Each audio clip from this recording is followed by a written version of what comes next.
देख रहे हैं SDN न्यूज, मुद्दे की बात आपके साथ।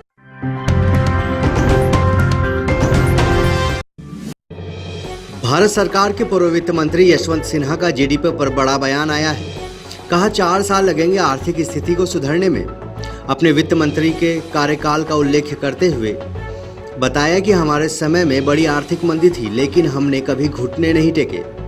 पूर्णिया पहुंचे यशवंत सिन्हा ने प्रेस से मुखातिब होते हुए बताया कि वर्तमान स्थिति में जीडीपी का गिरना देश को बहुत पीछे ले गई है। स्थिति सुधरने में 3 से 4 साल लग जाएंगे। स्थिति कैसे वापस सुचारू ढंग से पटरी पर आए, इसकी चर्चा करते हुए बताया कि बाजार में डिमांड कम है, जिस वजह से उत्पाद रुका हुआ है और बाजार की स्थिति आर्थिक तौर पर खराब है। आवश्यकता है बाजार में डिमांड प्रोसेस को बढ़ाया जाए, जिससे देश का आर्थिक पहिया रुके नहीं। लेकिन सरकार इन बातों पर ध्यान नहीं दे रही और मुद्दे से भटकाकर गुमराह कर रही है। वित्त मंत्री आप रहे काफी, अभी जो हालात हैं जीडीपी के, इसे सुधरने में भारत में कितना वर्ष और लग सकता है? 3-4 साल कम से कम लगेगा। तो ये मान के चले कि हम लोग 3-4 साल पीछे चल रहे हैं। 3-4 साल ही पीछे नहीं है। मैं अभी अपने साथियों से बात कर रहा था तो हमने कहा कि अगर मान लिया जाए सरकारी आंकड़े सही हैं और 25% की गिरावट हुई है जीडीपी में, तो कितने करोड़ लोग देश में गरीबी रेखा के नीचे चले गए, इसका अभी अनुमान नहीं लगा है। जिसकी नौकरी चली गई, जो बेरोजगार हो गया, जिसकी दुकान बंद हो गई, जिसका उद्योग धंधा चौपट हो गया, जिसकी नौकरी तो बची लेकिन उसकी तनख्वाह कम हो गई, ये सारा जो ये 50 लाख करोड़ रुपए का नुकसान हुआ है देश को, 25% का मतलब हुआ 50 लाख करोड़ रुपया। 50 लाख करोड़ रुपए का जो नुकसान हुआ है देश को सरकार की गलत नीतियों के चलते, ये भारत की जनता का लॉस है, उसकी गाढ़ी कमाई का लॉस है। और ये हम जब लोगों के बीच में जाते हैं, आप लोग जाते हैं, तो आप लोग ये महसूस करते होंगे, आपस में बात करते होंगे तब महसूस करते होंगे, मीडिया में ही कितने लोगों की नौकरी चलेगी हाल के दिनों में। तो ये है उसका समझाने का तरीका। जीडीपी कोई नहीं समझता है।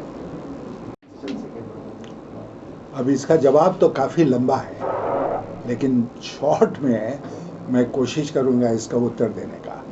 देखिए, 2 साल से भारत की अर्थव्यवस्था बराबर गिरावट दर्ज करती जा रही है। 8 तिमाही लगातार हमारी अर्थव्यवस्था में गिरावट आती रही।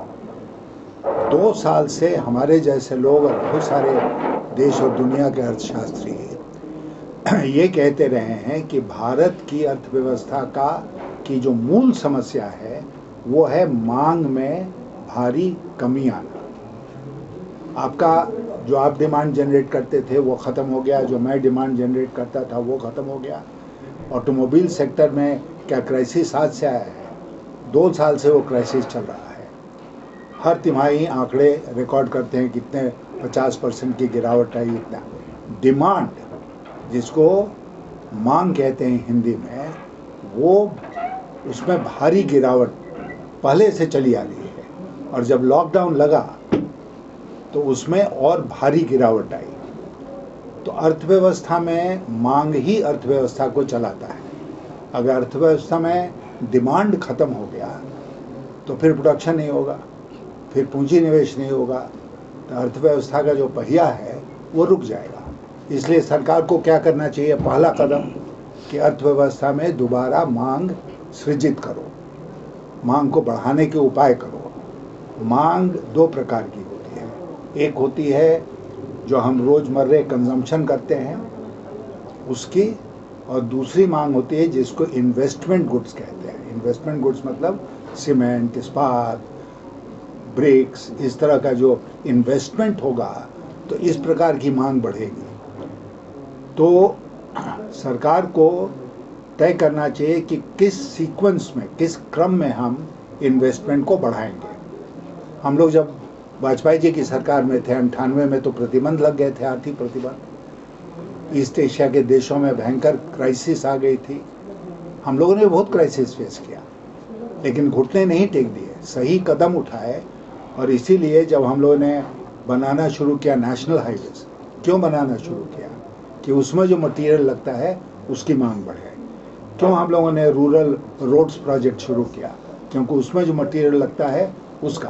क्यों बड़े पैमाने पर हम लोगों ने इनकरेज किया कि घर बने तो बहुत तरह की मांग अर्थव्यवस्था में पैदा होती है। टेलीकॉम में सुधार लाए, रेलवे में सुधार लाए, ये सब ऐसे सेक्टर्स हैं इंफ्रास्ट्रक्चर के जिसमें पहले सुधार लाने और पूंजी निवेश करने से देश की जनता को रोजगार मिलता है। रोजगार मिलने का मतलब वो उसके पॉकेट में पैसा जाता है। पॉकेट में पैसा जाएगा तो वो फिर बाजार जाएगा। बाजार में जाके क्या करेगा? वो जो उसकी आवश्यकता की चीज़ें हैं वो खरीदेगा, जिसको कंजम्पशन डिमांड कहते हैं। तो अर्थव्यवस्था में एक इन्वेस्टमेंट डिमांड होता है, एक कंजम्पशन डिमांड होता है। अगर आपने अपनी नीतियों को सही चलाया तो पहले इन्वेस्टमेंट डिमांड पुश होगा, जिससे लोगों की जेब में पैसा आएगा, फिर कंजम्पशन डिमांड पुश होगा, और इस तरह अर्थव्यवस्था जो है वो पटरी पर आ जाएगी। विगत 2.5 सालों से सारे अर्थशास्त्री चिल्ला कर भारत सरकार से कह रहे हैं डिमांड साइड को देखो, मांग को बढ़ाने की कोशिश करो।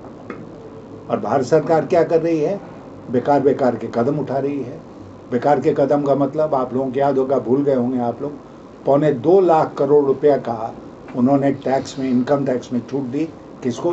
बड़े घरानों को दिया था ना। हम लोग भूल गए उसको अब, क्योंकि एक क्राइसिस आता है तो पिछले क्राइसिस को भूल जाते हैं। अभी 21 लाख करोड़ का पैकेज आया।